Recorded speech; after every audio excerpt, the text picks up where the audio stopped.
नमस्कार मित्रांनो, मी S P आणि तुमचं स्वागत आहे मराठी इन्फो अड्डा या चॅनलवर. असणारे योजना दूत स्कीम. मुख्यमंत्री योजना दूत 50,000 तरुणांना देणार रोजगार.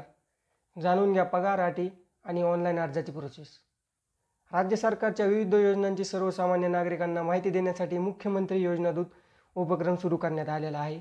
या उपक्रमात सहभागी होण्यासाठी उमेदवारांनी अर्ज मागवण्यात येत आहेत. इच्छुक उमेदवारांनी www.mahayojanadut.organization या संकेतस्थळावर नोंदणी करण्याचे आवाहन राज्य सरकारने केलेले आहे. तर पगार महाराष्ट्र शासनाच्या माहिती व जनसंपर्क महासंचालनामार्फत मुख्यमंत्री योजना दूत उपक्रम राबविण्यात येत आहे. प्रत्येक ग्रामपंचायत पातळीवर एक तर शहरी भागात प्रत्येक 5,000 लोकसंख्येमागे एक अशा पद्धतीने राज्यात एकूण 50,000 योजना दूतांची 6 महिन्यासाठी निवड करण्यात येणार आहे. या योजना दूतांना दरमहा 10,000 रुपये मानधन दिले जाणार आहे.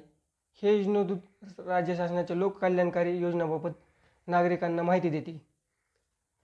पात्रता. या योजनेत सहभागी होण्यासाठी इच्छुक उमेदवार 18 ते 35 वयोगटातील असावा. उमेदवार कोणत्याही शाखेचा पदवीधर असणे आवश्यक आहे. उमेदवाराकडे महाराष्ट्राचे आदिवासी प्रमाणपत्र म्हणजे टोमॅसा सर्टिफिकेट असणे आवश्यक आहे. उमेदवारास संगणक ज्ञान असावे. त्याच्याकडे अद्ययावत मोबाईल, स्मार्टफोन किंवा आधार संलग्न बँक खाते असणे आवश्यक आहे. कागदपत्रे. मुख्यमंत्री योजना दूत उपक्रमासाठी केलेला ऑनलाईन अर्ज, आधार कार्ड, पदवी उत्तीर्ण असल्याबाबतचे पुरावा दाखल कागदपत्रे, आदिवासी दाखला, उमेदवाराकडे आधार जोडणी असलेले बँक खात्याचा पुरावा, पासपोर्ट आकाराचा फोटो, हमीपत्र नियुक्तीवेळी सादर करणे आवश्यक आहे. 13 सप्टेंबर 2024 पर्यंत इच्छुक उमेदवारांना www.mahayojanadut.organization या संकेतस्थळावर नोंदणी करता येईल. धन्यवाद. जर आवडले असेल तर चॅनलला सबस्क्राईब करा, लाईक करा आणि शेअर करा. धन्यवाद.